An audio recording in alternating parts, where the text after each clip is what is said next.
आलेख क्रमांक 1 में x1 बराबर 1, x2 बराबर 2, x3 बराबर 3, x4 बराबर 4 और x5 बराबर 5, y1 बराबर 25, y2 बराबर 50, y3 बराबर 75, y4 बराबर 100 और y5 बराबर 125।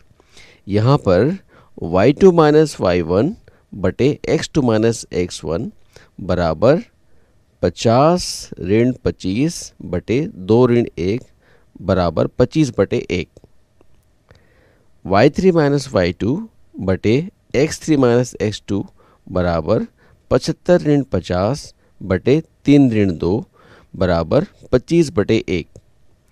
इसी तरह से y5 माइनस y4 बटे x5 माइनस x4 बराबर 125 ऋण 100 बटे 5 ऋण 4 बराबर 25 बटे 1।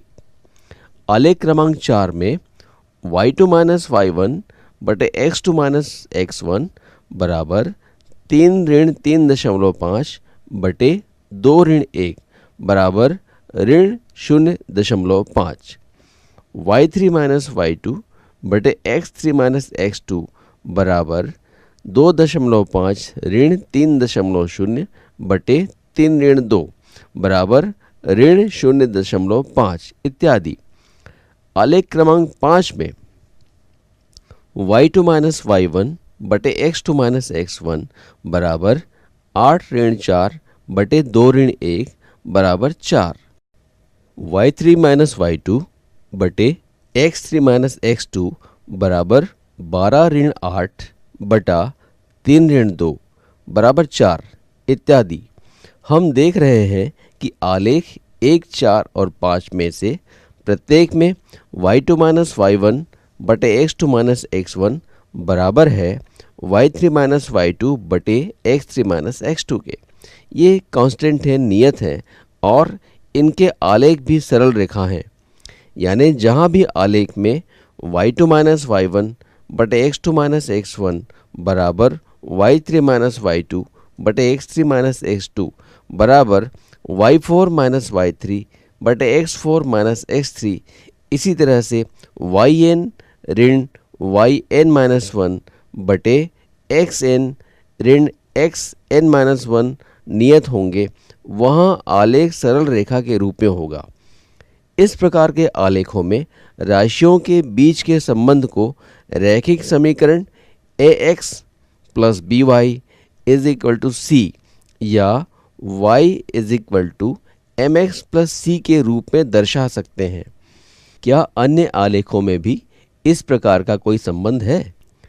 आलेख क्रमांक 7 में हम देखते हैं कि y2 माइनस y1 बटे x2 माइनस x1 बराबर 25 ऋण 23 बटे 7 ऋण 6 बराबर 2 बटे 1, y3 माइनस y2 बटे x3 माइनस x2 बराबर 27.5 ऋण 25 बटे 8 ऋण 7 बराबर 2.5 बटे 1, y4 माइनस y3 बटे x4 माइनस x3 बराबर 29 ऋण 27.5 बटे 9 ऋण 8 बराबर 1.5 बटे 1 इत्यादि।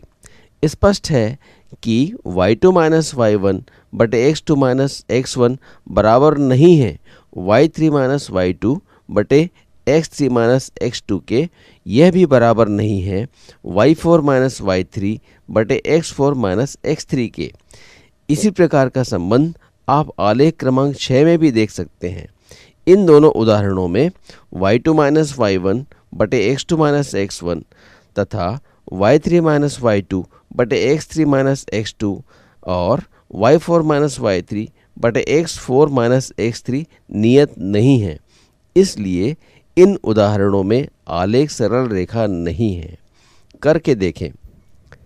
अपने विद्यालय के बगीचे के कुछ पौधों की लंबाई को 10 सप्ताह तक कॉपी में नोट कीजिए और प्राप्त आंकड़ों से आलेख खींचकर यह देखिए कि पौधों की लंबाई में किस प्रकार से परिवर्तन हुए हैं।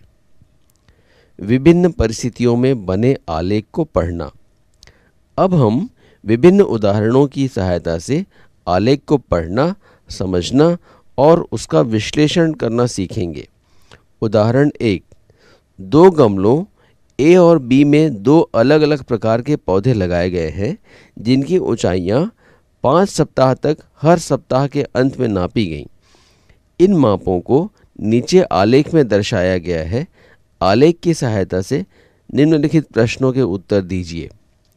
5वें सप्ताह के अंत में दोनों गमलों के पौधों की ऊंचाई बताइए। कौन से सप्ताह में गमले ए के पौधे की ऊंचाई में सबसे अधिक बढ़ोतरी हुई और कितनी?